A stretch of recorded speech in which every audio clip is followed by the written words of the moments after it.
Okay, so the next thing we're going to look at is called the remainder theorem. So when people make up something which works all the time, they get to call it a theorem. They've tested it out. So we get the remainder theorem. So yesterday we looked at long division. If we were looking at long division but we weren't interested in what we get as a quotient, only as the remainder, it would be nice to have something that was a little bit faster. So what happens is that if your polynomial, p of x, is being divided by,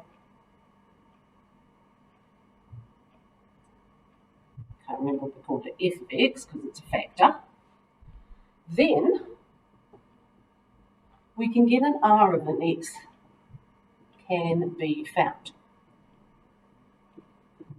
So if f of x is equal to x minus a, all right, then all we have to do is put that a, just the a, not the negative, into p of x. All right, so what does that mean? That's quite a good question, really.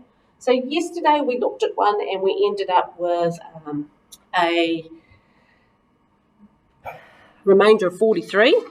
So if we use the same one, we've got p of x equals 5x cubed plus 3x, I think, squared, minus 2x minus 5.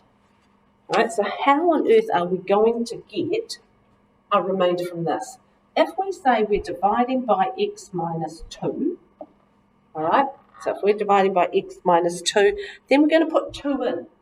So p of 2 is going to give us the remainder. So that equals 5 times 2 cubed plus 3 times 2 squared minus 2 times 2 minus 5. What is that? 2 cubed is 8 is 40, minus 4 squared, 4, 12, minus 4, minus 5. 40 minus 12 is 28, 28 minus 4 is 24. That didn't work. What have we done wrong? 2 cubed is 8, 8 times 4. Come on, guys. Tell me where it's wrong. All right. Got to give 43 as an answer, so what have we done? I've already proved that it's... Have I written the question right? Yes.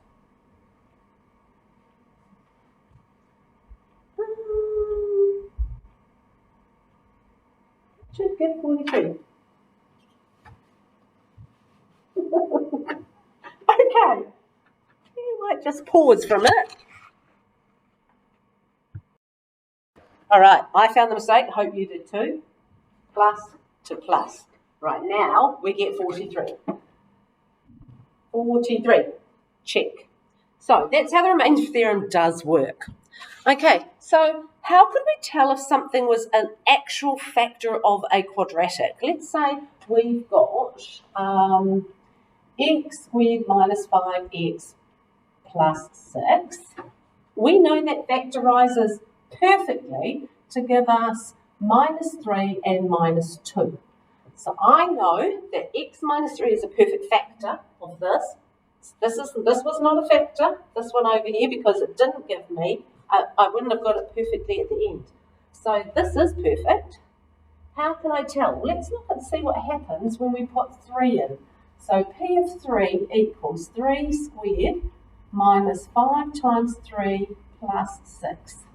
9 minus 15 plus 6 equals 0. So here comes our second factor theorem of the day. The second theorem is called the fact theorem. And it says that if we divide this polynomial by x minus a and get 0, then x minus a is a factor. All right, so if we put 2 in here, we would have got 2 squared is 4 minus 10 plus 6. Again, we would have got 0 because both of those are the factors. So that's how the fact theorem works.